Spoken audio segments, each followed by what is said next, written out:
Dëbora mbulon mbar vendin Ministri i Arsimit pezullon mësimin në mbi 300 shkolla, rreshtet e para dhe në Tiranë mbyllet për 2 orë tuneli i Krapës pas një aksidenti, ushtria në ndihmë të bllokuarve.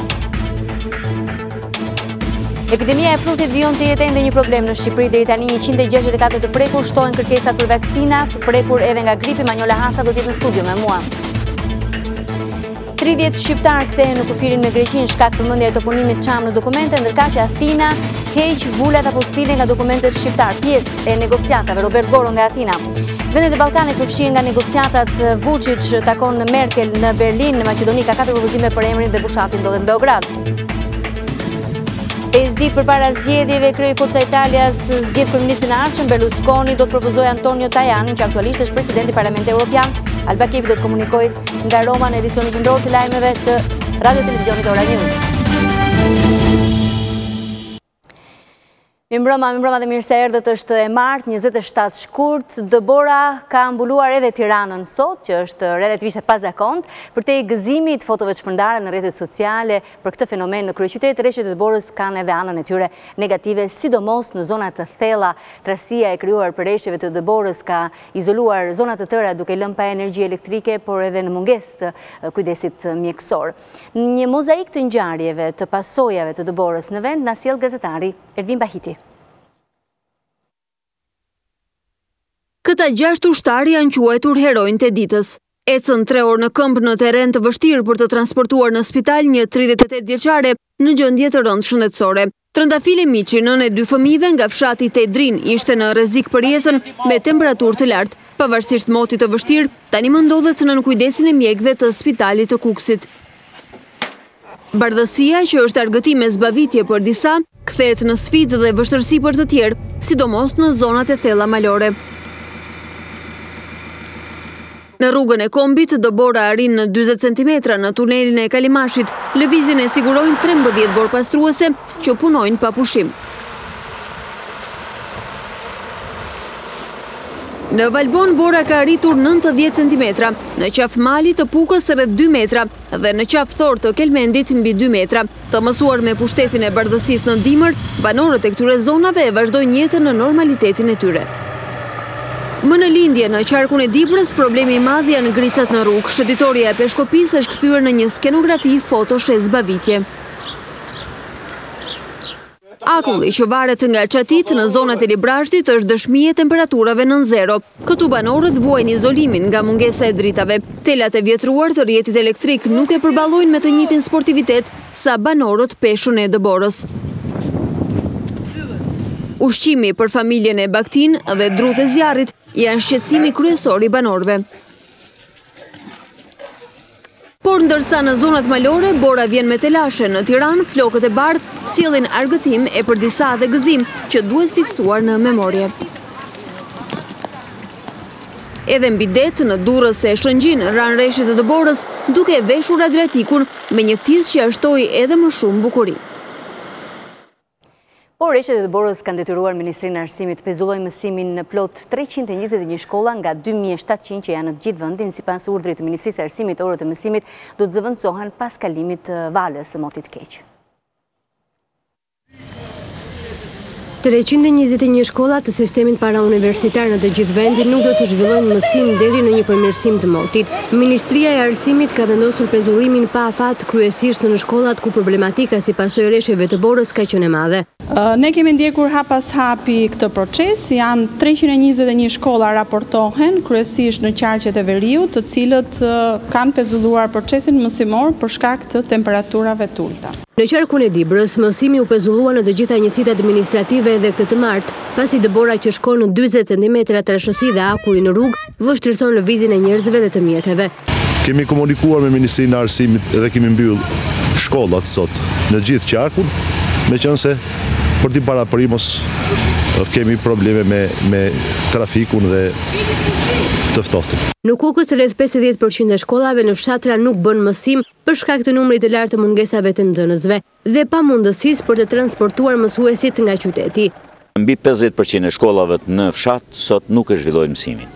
Orë të shkurtuara zhvilluan këtë të martë edhe nxënësit e zonave të thella të qarkut të Korçës, ku temperaturat që mbrëmjen e së hënës zbritën deri në 8 gradë nën zero, po shkaktojnë izolim.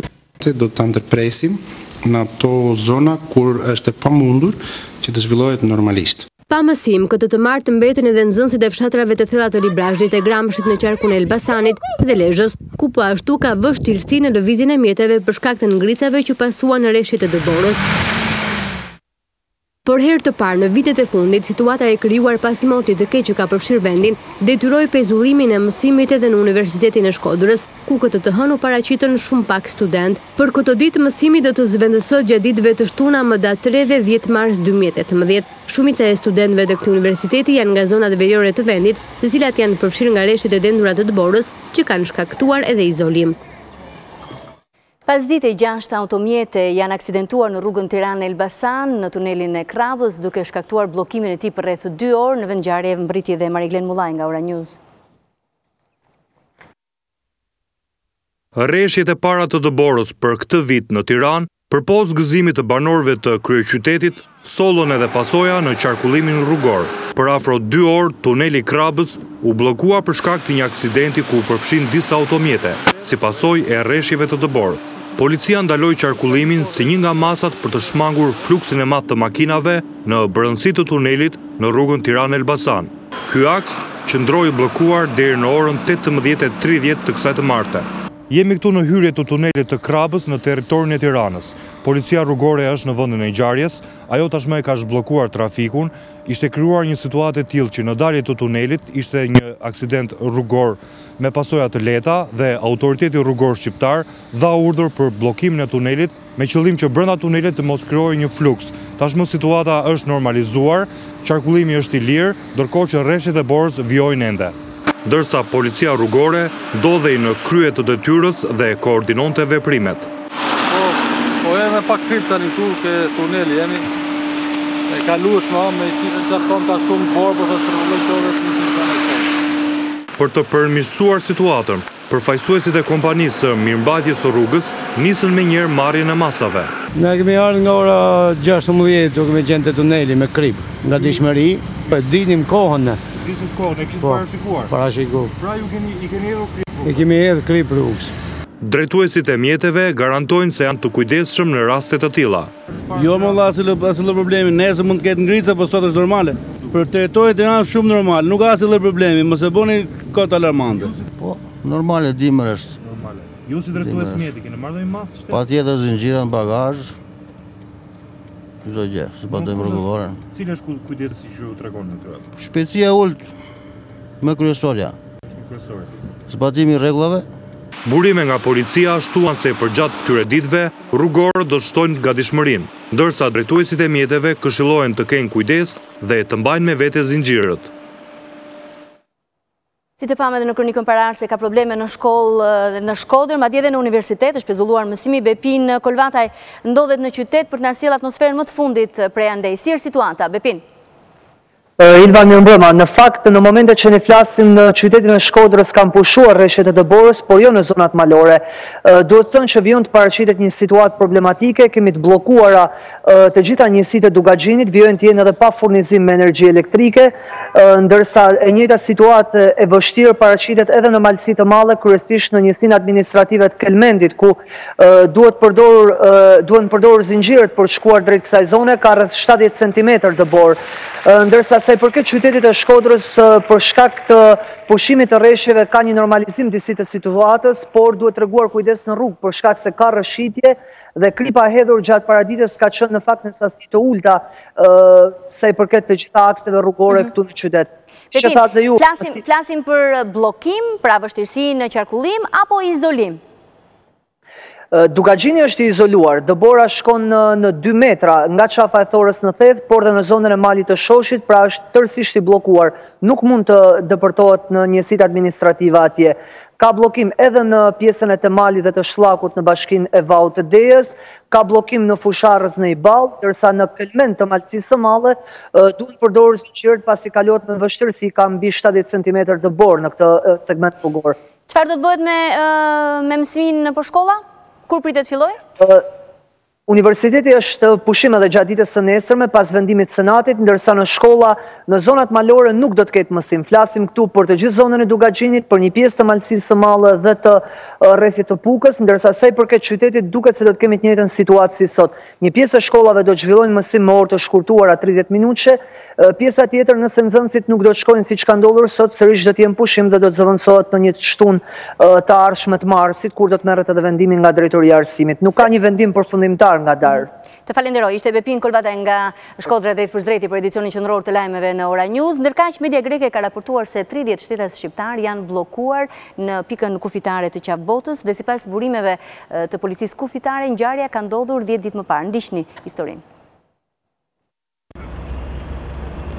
Mediat greke raportojnë se 30 shtetas shqiptar me origjinë çame që udhëtonin me një autobus nuk janë lejuar të kalojnë kufirin dhe të futeshin në territorin helen nga pika kufitare e qafbotës. Sipas mediave, ata donin të zhvillonin një ceremoni në trevën e Çamërisë që për grekët është provinca e Thesprotis. Ngjarja ka ndodhur 10 ditë më parë, ndërsa media greke thotë se kjo ishte një tentativë provokuese nga çamët që pretendojnë kthimin e pronave të tyre. Pas kërkesës nga Ministria e Jashtme, autoritetet greke u ndaluan atyre kalimin e kufirit, raporton portali newsbomb.gr. Sipas portalit, ky veprim shkaktoi reagimin e organizatave të çamëve që akuzuan sa Greqin që nuk lejon njerëz të moshuar të vizitojnë vendin ku u lindën, aq edhe qeverinë shqiptare për nënshtrim. Burime nga policia kufitare shqiptare të pyetur nga Ora News kanë thënë se ngjarja ka ndodhur 10 ditë më parë. Në autobus ka qenë edhe një eurodeputet së bashku me përfaqësues të shoqatës Çamëria nga Hollanda. Ata kanë tentuar të kalojnë bashkë me disa të moshuar, por nuk janë lejuar nga autoritetet greke.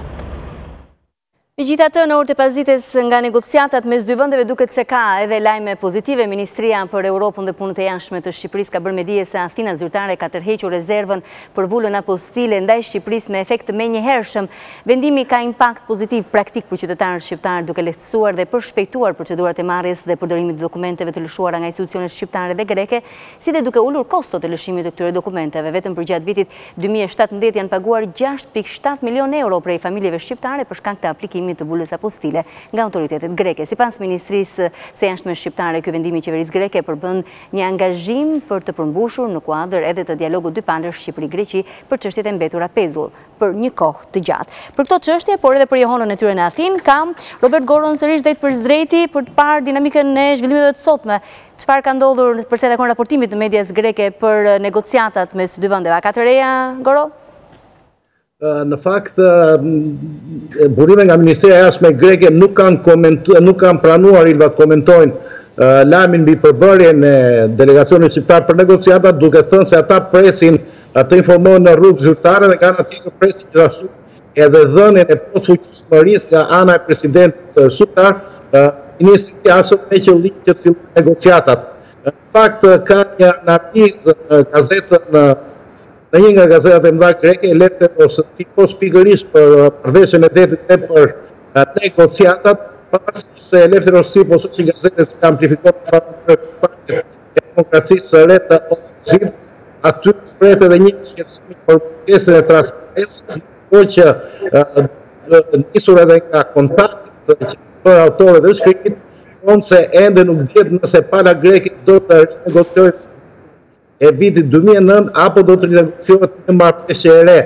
Gjithsesi sa i përket marrëveshjes për shtetin, gazeta Eleftheros tipos thotë se një nga vijat e kuqe të patës së greke është që rezultati i kësaj marrëveshje mos krijojë një precedent negativ, i cili do të mund pastaj të shkëlqejë në Turqisë negociata dhe ose në debatë sa që Ankara dhe Atina kanë për shqiptin e tyre kontinental.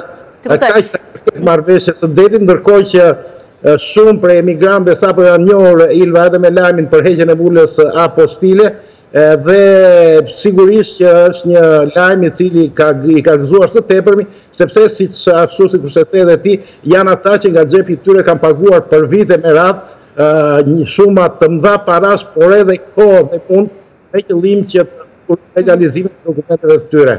Okej, Goro, shkurtimisht mund të më thuash dorëheqjen e dy ministrave burrë e grua për abuzimin që kishin kryer? Po, në fakt nuk është abuzim, ata është më tepër një akt i cili ka një background moral, le ta quaj kështu, sepse ata kishin të ardhura të jashtëzakonshme rreth 500.000 euro dhe megjithatë merrnin në një subvencionim i cili u jepet zakonisht deputetëve nga provinca që nuk kanë banesë në Athinë.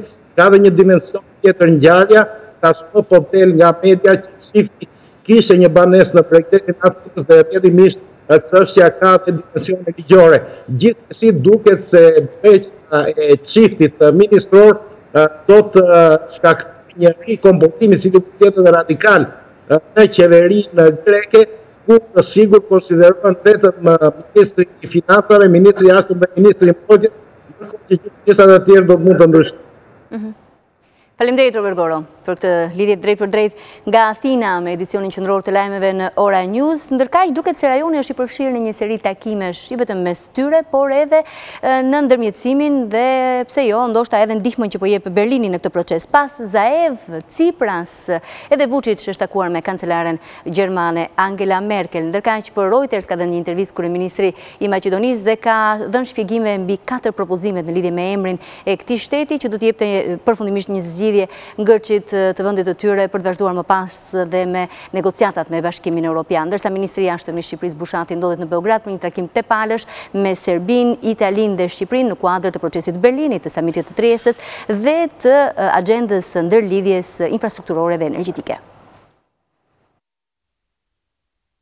Kancelaria gjermane Angela Merkel ka mirëpritur presidentin e Serbisë Aleksandar Vučić në një vizitë në Berlin. Marrëdhënie dypalqe, roli i Serbisë në Ballkanin Perëndimor dhe marrëdhënia e Beogradit me Prishtinën kanë qenë temat kryesore të diskutimit mes dy liderëve. Gjermania dëshiron të mbështesë rrugën europiane të Serbisë. Negociatat e antarësimit mund të jenë të suksesshme nëse reformat vijojnë të zhvillohen në fushën e sundimit të ligjit dhe në përmirësimin e marrëdhënieve me Kosovën. Presidenti Vučić theksoi gatishmërinë për një kompromis me Kosovën, por deklaroi se është e papranueshme që vetëm Serbia të dalë e humbur. Nga ana tjetër, kryeministri Maqedonas Zoran Zaev ka konfirmuar edhe zyrtarisht 4 alternativa që janë paraqitur Athinës zyrtare si mundësi për të zgjedhur çështjen e emrit.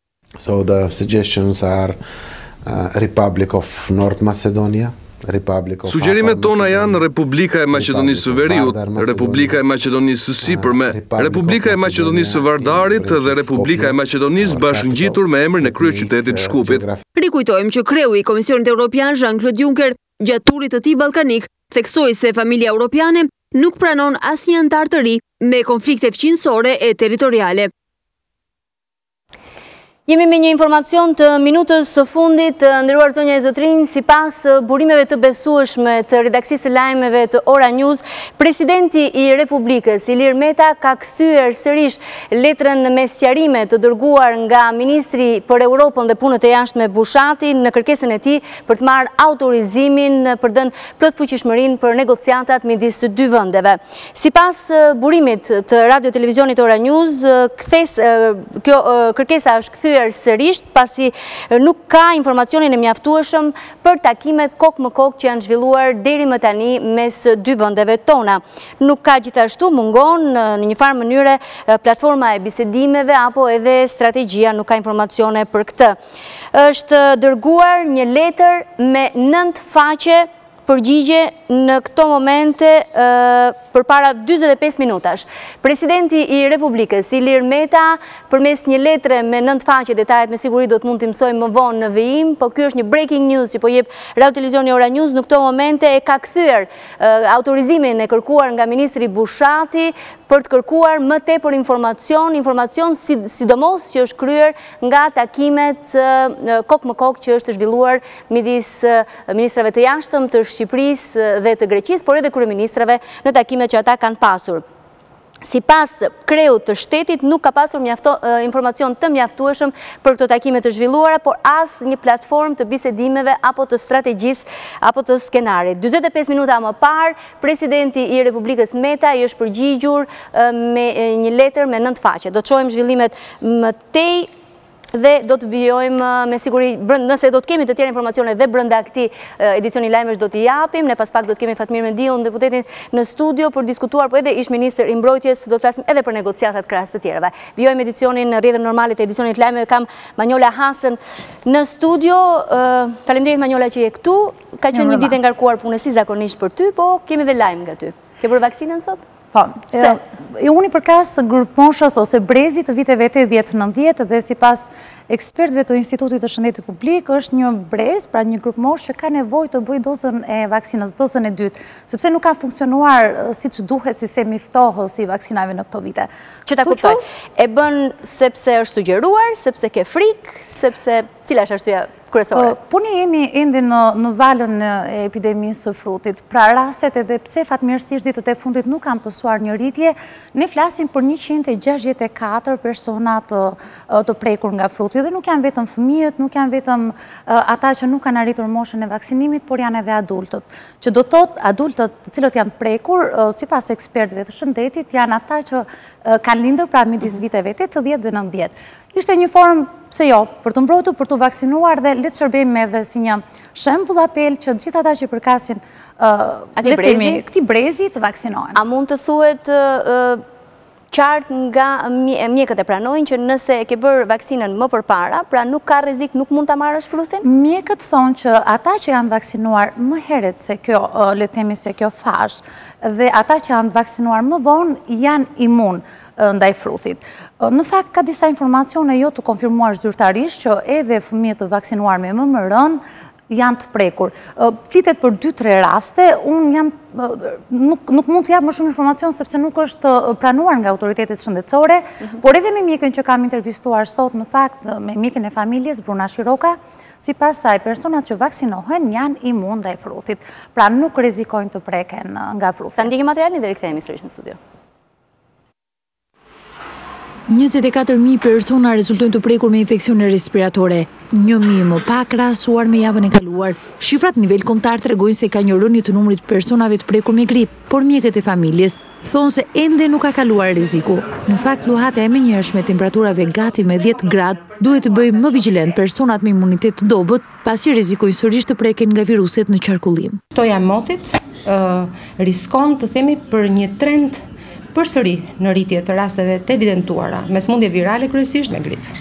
Drejtoria e Qendrës Shëndetësore numër 3 dhe një herazim mjeke e familjes, Bruna Shiroka, thotë se rishfaqja e fruthit me këtë ritëm duhet i bëjë nënat më të ndjeshme për të vaksinuar fëmijët e tyre. Në nivel kombëtar, Instituti i Shëndetit Publik raporton për 164 persona të prekur me fruth. Në praktikën tonë, dje edhe sot, rastet të evidentuara me fruth është një moment, të themi, është një moment për ngritjet vëmendjes kryesisht të prindërve të cilët kanë fëmijë në kalendarin real të vaksinimit, pra në moshën 1 vjeçare dhe rivlerësimin e tyre pas 5 vitesh me vaksinë rinjose për frutin të afrohen pranë qendrave për ta marrë vaksinën.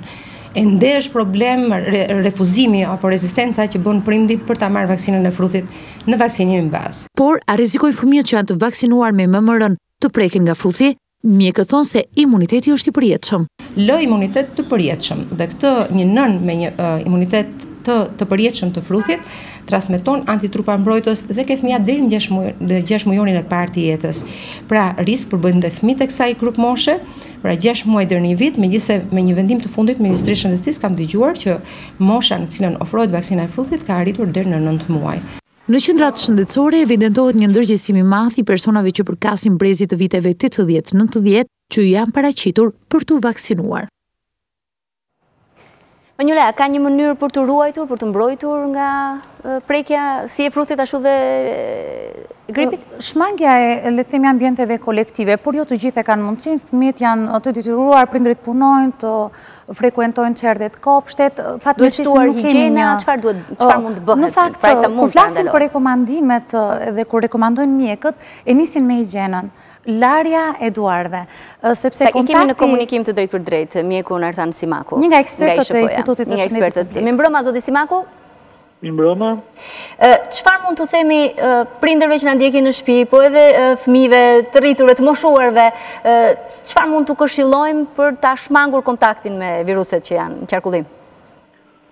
Atëherë, janë masat e përgjithshme të higjienës personale, pra të higjienës vetjake, dhe masat e higjienës komunitare, ata atje ku ata janë për shkolla, kopshte, institucione parashkollore. Ideja është që personat të cilët janë të sëmurë, si qoftë të rritur, qoftë fëmijët, duhet paraqiten direkt tek mjeku. Pra nuk duhet të shkojnë në institucionet shkollore dhe parashkollore dhe në qendrat e punës me temperaturë. Se në këtë mënyrë ja përhapin transmetojnë sëmundjen tek personat e tjerë. Dhe gjithashtu personat të cilët nuk janë prekur akoma nga gripi duhet të shmangin grumbullimet masive ku ka njerëz, masat e ashtu quajtura të distancimit social. Pra shmangja e grumbullimeve, vendeve ku ka grumbullime të njerëzve. Në çfarë fazë është virusi, nëse mund ta themi? Është në fazë që po shpërthen ende, apo është në tërheqje? Atëherë, vërehet një trend në rënje, ne aktualisht jemi në epidemi, por vërehet një trend në rënje i numrit të infeksioneve respiratore të sipërme dhe të poshtme dhe një rënje e përqindjes së pozitivitetit të mostrave të testuara për grip. Këtë temperaturat e ulta po. Duhet të thënë që gripi është një sëmundje shumë e paparashikueshme, por gjithsesi kur fillon trendi në rënje, nuk parashikohet që të ketë rritje prapë. Okej, temperaturat e ulta e favorizojnë apo e shmangin? Temperaturat e ulta fatkeqësisht e favorizojnë përhapjen, sepse viruset e gripit përhapen më lehtë në temperaturat e ulta, por gjithsesi trendi monitorohet çdo javë dhe ne këtë javë ditën e njëjtë dhe të premtit do shikojmë dhe shifrat e reja nga raportimet në gjithë vendin. Dakor. Dhe do jemi në kontakt edhe me media. Ju falenderoj shumë zoti Simon. Po. Është një trend në rënje. Faleminderit. Manjola, ti sot ke ndjekur dhe një tjetër lajm që deri diku ishte alarmant, martesa 9-18 vjeç. Shkurtimisht nëse na edhe një rast i vetëm po të ishte me një një vajzë që zakonisht vajzat martohen, domethënë të dhënat tregojnë se vajzat në moshën 18 vjeç martohen. Edhe sikur një rast i vetëm, ekspertët thonë që do ishte shqetësim. Ne kemi 56 kërkesa që janë të aprovuara nga gjykata që i kanë hapur rrugë martesave nën moshë. Pra një vajzë 14 vjeç e martuar 15-16, pra gjithmonë flasim për nën moshën 18 vjeç. Fenomen, problem ende në shqetësim në rritje, por propozojnë edhe ndryshime ligjore në fakt. Ti ndjekim se nuk ka më kohë. 7 gjykata në nivel kombëtar lejuan 56 martesa nën moshë. Pra vajza nuk kishte mbushur ende moshën 18 vjeç, ndërsa janë refuzuar vetëm 11 kërkesa. Studimi i Observatorit për të drejtat e fëmijëve i referohet monitorimit të kërkesave dhe vendimarrjes së gjykatave në 6 vite. Shqetësimi është se në pjesën më dërmuese, kërkesa për martesë bëhet nga prindrit e vajzave të mitura. Për gjykata, kërkesën e bëjnë prindrit e të miturës. Legjitimimi aktiv duhet jetë i të miturës, në kuptimin që një e mitur që i drejtohet gjykatës për të lidhur martesën, nëse po lidh martesën e vet, nuk po e lidhin prindrit e saj. Pedagogja e shkollës së magjistraturës Arta Mandro tha se një ndër arsyet e kërkesave për martesë nën moshë është taxania ose bashkimet familjare kur njëri nga partnerët jeton jashtë Shqipërisë. Një që quhet shkaku me rëndësi dhe që përbën dhe justifikimin për lidhjen e martesës nën moshë është shtatzania. Të paktën kjo pretendohet, dhe kjo del evidente nga praktika gjyqësore e monitoruar. Si ekspertë gjykon të rishikohet ligji, ku vendimet e gjykatës të bazohen në prova më të qëndësishme. Se do të kishte një moshë tavan, për shembull, nuk lejohet martesa nën 16 vjeç, kjo do të ishte një lloj filtri tjetër, që raste të tilla as të mos mendoj që ka shumë vend për të punuar me familjen. Mosha me ulët e martesës e regjistruar në vendin tonë është një vajzë 14 vjeç. Ekspertët mendojnë se martesat pa arritur moshën e pjekurisë janë më të predispozuar për të përfunduar në divorc. Do të shkojmë në Rom, e morët veten Alba Kepi nga temperaturat e ulta dhe nga dëbora, se dje shkuat në Tilt vetëm me pak dëbor. Me të thënë vërtetën, temperaturat e ulta vazhdojnë, jemi -5 gradë që s'ka bërë vakim ndonjëherë në Rom, ndërsa për sa i përket borës ka filluar të shkrijë. Dje ka zënë 15 cm pas 6 vite që u rikthye bora, por temperaturat e larta e ulta vazhdojnë, bën shumë ftohtë. Çfarë të reja ka nga zgjedhjet e 4 marsit së dielës apo jo? Berlusconi e ka lajmëruar, e kishte thënë më përpara, por duket se është më zyrtar tani kandidimi i mundshëm i Tajanit nëse fiton zgjedhjet, gjithmonë Berlusconi. ka rikonfirmuar këtë kandidaturë për kryeministër, pra në rast se ai fiton zgjedhjen dhe në rast se Forza Italia, pra partia e tij, konfirmohet partia e parë brenda koalicionit. Por duhet thënë se ka ardhur një tërheqje nga kjo detyrë e presidentit të Parlamentit Evropian, Antonio Tajani, i cili është shprehur se ai e shikon më mirë veten të qëndrojë, të ndihmojë Italinë duke qenë në krye të Parlamentit Evropian. Megjithatë mendoj se negociatat sapo janë hapur, gjithçka do të vendoset kur të bëhen zgjedhjet. Berlusconi shquhet për këto kolpe di scena, domethënë që insiston për të pasur gjithmonë figura të rëndësishme që të vënë në parqe si brenda në Itali ashtu edhe në Bashkimin Evropian. Antonio, mirë se nuk kam dhe shumë minutazh. Shqiptarët që janë në Itali të shumë, edhe pse numrin gjithmonë sa janë? Nëse e ke, sipas të dhënave më të fundit. Kanë një orientim se si do të votojnë në këto zgjedhje? Për sa i përket orientimeve, duhet të them se janë të gjitha sekret, megjithatë nga ato që kam pasur marrëdhënie unë, besoj se i kanë ide të qarta. Ka ngelur të zgënjur nga qeverisja e Matteo Renzit për faktin sepse ai nuk miratoi ligjin e shumë premtuar të nënshtetësisë fëmijëve të brezit të dytë. Pra kjo është një handikap për t'i dhënë votën dhe një herë tjetër Partisë Demokratike. Megjithatë them se për sa i përket statistikave, 3 vitet e fundit janë 100.000 shqiptarë të cilët kanë marrë nënshtëtsinë italiane, duke pasur parasysh trendin e viteve të fundit. Mund të themi se ky shifër ka arritur në 200.000, pra konfirmon rreth 200.000 shqiptarë që kanë nënshtëtsinë italiane, por duke hequr ato që kanë të drejtë për votuar, pasi kemi parasysh se sistemi elektoral në Itali është pak i komplikuar. Për dhomën e Senatit votojnë vetëm kush ka mbushur moshën 25 vjeç, për dhomën e deputetëve 18 vjeç. Pra pak a shumë mendohet të jenë 100-150.000 shqiptarë të cilët mund të votojnë, mund ta përfitojnë këtë drejtë. Renzi ç'do bëjë nëse nuk i fiton zgjedhje? Do të qëndrojnë parti, do të ikë, çfarë ka deklaruar? Sot ka deklaruar se ai nuk ka ndërmend as pak se nëse humbet zgjedhjet, pra të jap dorëheqjen nga kryetari i Partisë Demokratike. Ai sot ka deklaruar gjithashtu se synon të jetë forca e parë parlamentare pra në Parlamentin Italian. Një premtim apo një. Po sondazhet kujt i japin më shumë përparësi? Ilva, me thënë të drejtën, sondazhet kanë 2 javë që janë bllokuar në Itali, pasi Kushtetuta Italiane nuk lejon të shpërndarjen e sondazheve 2 javë para zgjedhjes. Sondazhet e fundit i jepnin përparësi qendrës së djathtë, por ajo që ka Berlusconi sjell sistematikisht për ditë konfirmon se qendra e djathtë ka mbi 40%, qendra partia e Renzit kanë mbetur në kuotën 25-26%, ndërsa Lëvizja 5 hyn mbi 35%. Faleminderit Alba Kepi, drejt përzeti nga Roma.